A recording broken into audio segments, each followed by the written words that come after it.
네, 여러분 안녕하세요. 퀘스티빈입니다. 오늘은 원두 납품업체를 선정하는 요령에 대해서 알려드리도록 하겠습니다.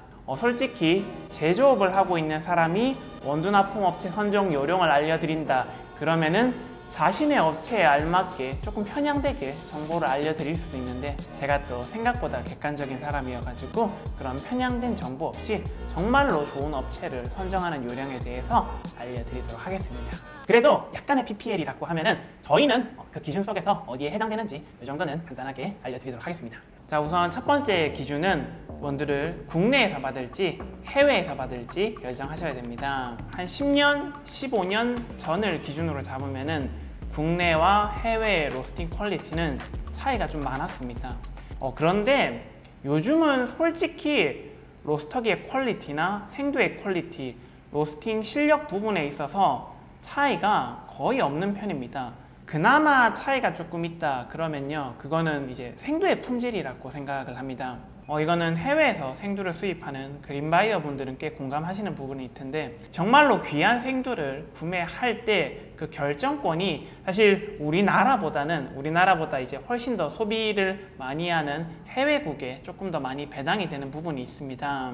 그런데 우리나라는 뭐 스페셜티 커피 없나요? 그러니까 여기에서 제가 말하는 우선순위라고 하는 거는 일반적인 커피가 아니라 정말로 프리미엄 등급의 초스페셜티 커피를 기준으로 말씀드리는 거지, 그 이하의 대부분의 생두들 같은 경우에는 해외나 국내나 거의 큰 차이는 없는 것 같습니다. 그런데 이제 우리가 해외 원두를 납품받을 때 가장 중요하게 생각해야 될 부분은 아무래도 원두의 신선도 부분인 것 같습니다. 제가 예전에 해외 원두를 수입해가지고 국내에 유통하시는 분의 원두를 마셔봤는데, 그때 딱 든 생각이 그랬어요. 와, 이거 생두의 퀄리티, 로스팅 퀄리티가 정말로 수준급이다. 그런데 이게 정말 너무나도 안타까웠던 게 생산일로부터 28일이 지난 커피가 도착을 했더라고요. 원두의 퀄리티는 너무나도 좋았지만은 커피의 향이 거의 없어가지고 조금 실망했던 기억이 조금 있습니다. 두 번째 기준은 원두를 제조업체에 납품받을지 아니면 유통업체에 납품받을지를 결정하셔야 됩니다. 얘기만 들으면은 당연히 제조업체로부터 원두를 유통받는 게 유리할 것 같은데 무조건 또 그런 거는 아닙니다. 우리가 흔히 제조업체라고 하면요, 이 로스터기 설비를 갖추고 식품 제조 가공업 영업 허가를 받아서 직접 볶아서 이제 소비자에게 유통하는 구조를 얘기하는 거고, 그리고 이제 유통업체라고 하면요, 당연히 로스터기 설비는 없고요, 대형 로스터기 설비를 가지고 있는 업체로부터 원두를 OEM 또는 ODM으로 공급을 받아 가지고 소비자에게 유통만 하는 구조를 가지고 있습니다. 우리가 흔히 에스프레소 머신 설치하는 아저씨가 원두를 좀 납품받아 볼 생각이 없냐 라고 하면요, 거의 대부분의 경우는 원두를 OEM 받아가지고 그냥 유통만 하는 경우라고 볼 수가 있습니다. 그런데 단순히 원두 하나만 봤을 때 이 원두가 자가 생산된 원두인지 아니면 OEM 받아서 유통된 원두인지 조금 헷갈릴 수 있잖아요. 그럴 때는 여기 후면부에 식품 표기사항을 보시면은 다 내용이 적혀져 있는데요, 이업 소명과 소재지의 주소가 동일하다면은 당연히 자가 생산된 원두이고요. 그런데 이런 형식이 아니라 판매원, 제조원 이렇게 주소가 다를 경우에는 그 원두는 OEM 받아서 유통된 원두라고 생각하시면 됩니다. 사실 제조업체로부터 유통을 받았다고 해서 무조건 맛없는 원두, 자가 생산했으니까 무조건 맛있는 원두, 이렇게 규정을 지을 수는 없습니다. 사실 유통을 받던 자가 생산을 하던 이 콩을 볶는 로스터의 자질이 제일 중요한 부분이고, 자, 그렇다면은 자가 생산 업체와 유통업체의 가장 큰 차이점은 뭐가 있을까요? 제 생각에는 일단 첫 번째는 이제 소통이라고 생각을 하는데요, 당연히 커피가 맛있든 맛없든 이 피드백이 들어가면은 자가 생산 업체는 다이렉트로 연결되어 있으니까 이게 반응이 민첩하게 일어나는데, 이제 중간에 유통업체 같은 경우에는 소비자가 유통업체에게 피드백을 보냈을 때 크게 문제점이 아니다 생각해가지고 제조업체에게 전달을 안 할 수도 있고, 또는 전달을 해도 특수한 계약 관계로 인해 가지고 이게 반영이 안 될 수도 있습니다. 그래서 소비자와 제조업체가 직접적으로 이야기를 하는 게 아니다 보니까 조금 답답함을 느낄 수 있는 게 단점 중에 하나가 될 수 있고요. 자, 그러면은 단점만 있냐? 그러면은 또 그것도 아닙니다. 장점도 있죠. 사실 이 부분에 대해서는 제가 조금 더 나중에 언급을 하겠지만요, 자가 생산 업체라고 하는 게요, 정말로 규모가 크지 않으면은 거래처를 관리하는 게 그렇게 쉽지가 않습니다. 1인 또는 2인으로 구성된 로스터리가 제일 많은데요. 생산을 하면은 그날의 업무가 거의 다 끝나다 보니까 무슨 한 달에 몇 번씩 주기적으로 방문을 해가지고 에스프레소 머신에 세팅을 봐주고 이런 거는 사실 생각하기가 조금 어렵습니다. 반면 OEM을 받아서 유통하는 업체는요, 시간이 많습니다. 제조를 안 하기 때문이죠. 때문에 이런 사람들 같은 경우에는 거의 대부분의 시간을 거래처 관리에 집중을 하는데요. 이 부분은 더 큰 장점으로 볼 수가 있습니다. 그런데 이제 솔직히 말씀드려서 소비업체와 제조업체 사이에 중간에 다리가 하나 더 있는 개념이다 보니까 원두의 품질 부분이나 가격적인 부분에 대해서 조금씩 손해를 볼 수밖에 없는 구조를 가지고 있기 때문에 제가 말했던 이 서비스적인 부분에 대해서 얼마나 혜택을 받을 수 있는지 꼼꼼히 검토해 보시는 게 중요합니다. 자, 세 번째 로스팅 업체를 선정하실 때 주의사항은요, 로스팅 업체의 경력입니다. 저도 이제 로스팅을 한 지가 10년이 넘었는데요. 10년 동안 콩을 볶으면서 느낀 거는 로스팅이라고 하는 작업이 생각보다 훨씬 어려운 일이라는 겁니다. 때문에 로스팅을 하는 업체는 굉장히 많지만은 이 중에서 좋은 커피, 좋은 원두를 생산할 수 있는 업체를 찾는 일은 생각보다 어렵기 때문에 발품을 많이 파셔야 됩니다. 네 번째 기준은 제조만 하는 업체인지 제조 플러스 알파를 하는 업체인지 확인해 보셔야 됩니다. 제조만 하는 업체 같은 경우에는 당연히 로스팅에만 포커스가 맞춰져 있다 보니까 원두의 품질이 좋을 확률이 조금 더 높습니다. 저도 지금은 제조업만 하고 있는데요. 예전에는 쇼룸도 운영해 봤었고 교육 사업도 했고 그리고 커피 머신도 팔아본 적이 있습니다. 물론 제 실력이 부족해서 그럴 수도 있지만은 저는 외부 사업을 벌릴 때마다 제 주 업무인 로스팅 사업 같은 경우에는 거의 평균을 유지하는 수준밖에 관리하지는 못했습니다. 자, 다섯 번째 기준은 제조업체의 블렌딩 원두의 개수입니다.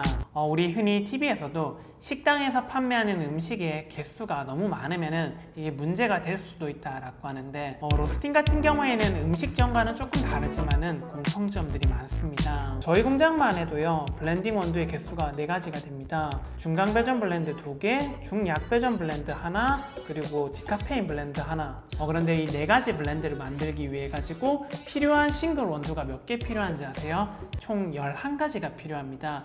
이 11가지의 커피 중에 하나가 솔드아웃 되면 어떻게 될까요? 당연히 대체품을 찾아야 되는데 사실 이 대체품을 찾는 일이 생각보다 그렇게 쉽지가 않습니다. 그래도 이제 저희 업체 같은 경우에는 경력이 조금 있는 편이어가지고 사용하는 원두가 하나, 2개 솔드아웃 되면은 바로바로 대체품을 넣어가지고 전체 블렌딩 원두의 퀄리티에 문제가 없게 만드는데요. 그런데 그게 아니라 블렌딩 원두가 5개, 7개, 저는 10개가 넘는 업체도 봤습니다. 와, 10개를 블렌딩 하려면은 이제 싱글 원두가 어마어마하게 많이 필요할 텐데 와, 그거 어떻게 퀄리티 컨트롤하지? 그런 걱정부터 먼저 시작합니다. 그리고 이제 여기서 정말 큰 문제점 중에 하나는요, 블렌딩 종류가 10개라고 해도 이 10개가 모두 골고루 주문 들어오는 게 아닙니다.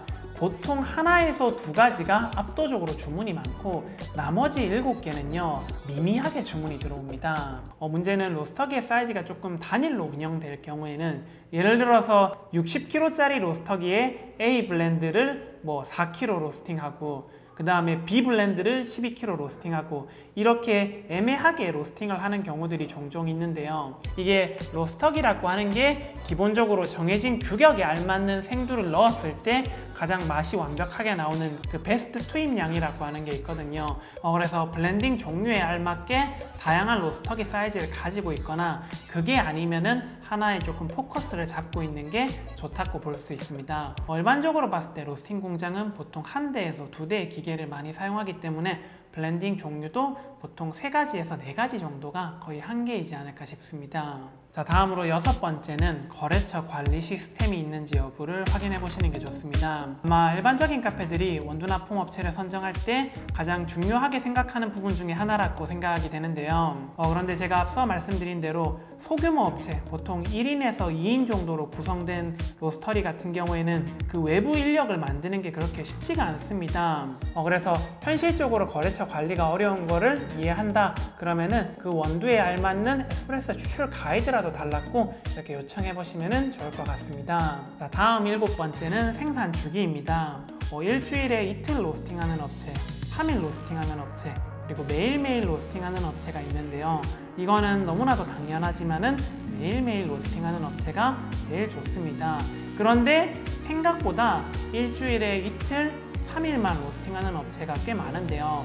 그럴 경우에는 아무래도 디게싱이나 배송 주기를 맞추기가 어렵기 때문에 조금 곤란할 수가 있습니다. 8번째는 크게 중요하지는 않는데 생산 능력입니다. 사실 소규모 카페 입장에서 생각을 해보면요. 생산 능력은 크게 중요하지가 않습니다. 그런데 이제 원두 사용량이 한 달에 100kg 이상, 200kg 이상 사용하는 업체는 생산 업체의 로스터기 사이즈도 굉장히 중요한 부분에 속합니다. 실제 저희 거래처 중에서도 조금 덩치가 있는 분들 같은 경우에는 한 번에 원두를 50kg, 60kg씩 발주를 하시는데요. 저희 같은 경우에는 60kg짜리 로스터기가 있어서 원두를 50kg, 100kg 주문하셔도 대부분 15분, 30분이면 다 생산을 해가지고 크게 부담이 없는데 그런데 이제 3kg짜리나 6kg짜리 가지고 있는 업체에게 한 번에 50kg, 100kg 이렇게 주문하면 그 생산하는 입장에서 부담감이 굉장히 클 수밖에 없습니다. 그리고 이제 조금 디테일하게 들어가면은 6kg짜리 로스터기는 보통 생두를 6kg 넣으면은 원두가 5kg 나오는데요. 그러면은 50kg를 주문받으면은 10번을 로스팅해야 됩니다. 그런데 이 10번 동안 로스팅한 커피의 퀄리티가 모두 일정하냐? 그러면요, 사실 그렇지가 않습니다. 한 배지 한 배지마다 맛이 디테일하게 조금씩은 다를 수가 있습니다. 반면 60kg짜리 로스터기를 가지고 있는 사람은 50kg 주문을 받으면은 한 배지만에 로스팅을 다 할 수 있는데요. 그러면은 이 한 배지 50kg의 커피 맛이 모두 다 거의 99% 일정하니까 사실 추출하는 바리스타 입장에서 엄청 편할 수밖에 없습니다. 그런데 그게 아닌 일반 카페가 로스팅 업체를 선정한다 그러면요, 제 생각에는 5kg에서 6kg 정도 사이즈 이상의 로스터기가 한 대만 있어도 충분히 공급받는 데는 문제가 없을 겁니다. 9번째는 생산 기계입니다. 사실 이 부분에 대해서도 크게 신경 쓰지 말라고 말씀드리고 싶은데요. 어떤 사람들은 이제 기센 로스터기가 좋다, 어떤 사람들은 프로반 로스터기가 좋다 이렇게 규정 지으려고 하는데, 사실 프로밭이라고 해도 L 시리즈, P 시리즈 맛이 다르고 기생 같은 경우만 해도 생산 시기에 따라서 커피 맛이 조금씩 다릅니다. 이것뿐만 아니라 로스터기의 사이즈 1kg, 3kg, 5kg, 10kg의 커피 맛이 조금씩 다를 확률이 높습니다. 사실 전문 로스터로 성장하실 분들 같은 경우에는 이 부분에 대해서 공부하고 배우시는 게 좋은데, 사실 일반 카페를 운영하시는 사장님들이 이 차이점에 대해서 명확하게 인지하는 것은 굉장히 어려운 일에 속합니다. 실제로 굉장히 고가의 로스터기를 사용함에도 맛이 안 좋은 경우도 많고, 저가형 로스터기를 사용하면서도 맛이 좋은 경우가 많으니까 차라리 이 부분에 대해서는 선입견을 가지지 않고 업체를 선정하시는 게 더 도움이 될 수 있습니다. 자, 다음 10번째는 MOQ, 채소 발주 단위입니다. 보통 일반적인 카페는 일주일에 한 번 또는 열흘에 한 번 그 사용량만큼 원두를 발주하시는 게 가장 이상적인데요. 예를 들어서 우리 카페는 일주일에 10kg 정도의 원두를 사용한다. 그러면은 업체의 원두를 발주할 때도 10kg 정도 발주하면은 무난합니다. 그런데 예를 들어서 우리 카페는 일주일에 원두를 4kg 사용하는데 공급업체의 MOQ가 10kg일 경우에는 문제가 될 수가 있습니다. 그러면은 그 카페 같은 경우에는 10kg의 원두를 발주하면은 거의 2주가 넘는 기간 동안 원두를 사용해야 되는데, 이게 원두의 디게싱까지 고려하면요, 폐기하는 원두가 굉장히 많이 나올 수가 있습니다. 보통 일반적인 로스터리 같은 경우에는 적게는 3kg, 일반적으로 4kg에서 6kg 사이에 MOQ를 설정하고 있습니다. 그런데 인터넷 최저가로 원두를 판매하시는 분들 같은 경우에는 1kg의 작은 양의 원두도 도매로 판매하는 경우가 종종 있습니다.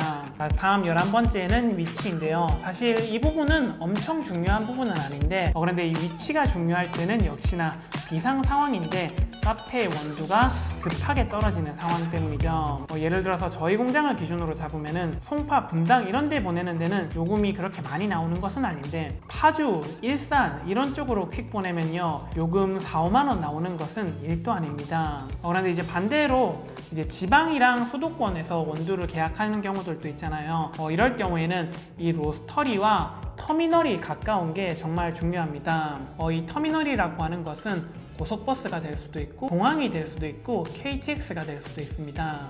예를 들어서 저희가 동대구나 부산역 같은데 퀵을 보내면요, 웬만해서 아침에 출발시키면은 거의 점심 전후로 대부분 원두를 수령할 수 있기 때문이죠. 요금도 크게 안 비쌉니다. 자, 그리고 마지막 원두 납품업체를 선정하는 기준은요, 이제 리뷰를 확인하는 것도 상당히 좋은 방법이라고 생각합니다. 물론 리뷰가 안 쌓이는 곳들도 있는데 보통 요즘 스마트 스토어를 통해 가지고 원두를 파시는 분들도 많기 때문에 이 스마트 스토어의 리뷰 평점 같은 거를 확인하면은 그래도 이 업체가 어떻게 원두를 공급하는지, 사람들의 전체적인 평은 어떤지 그런 거 한번 판단해 보시면은 그래도 여러분들만의 좋은 업체를 찾을 수 있지 않을까 싶습니다. 자, 그럼 오늘 준비한 원두 납품업체 선정 요령에 대해서는 여기까지 하도록 하고, 혹시라도 퀘스트빈이라는 원두 납품업체에 관심이 있을 경우에는 여기 아래 더보기를 클릭하셔가지고 저희 퀘스트빈 홈페이지를 통해 가지고 저희 원두에 대해서도 한번 검토해 보시고 궁금하신 부분은 언제든 저랑 상담해 보시면 좋을 것 같습니다. 그럼 오늘의 영상은 여기까지고요. 저는 또 다음에 유익한 커피 이야기로 찾아뵙겠습니다. 캣바!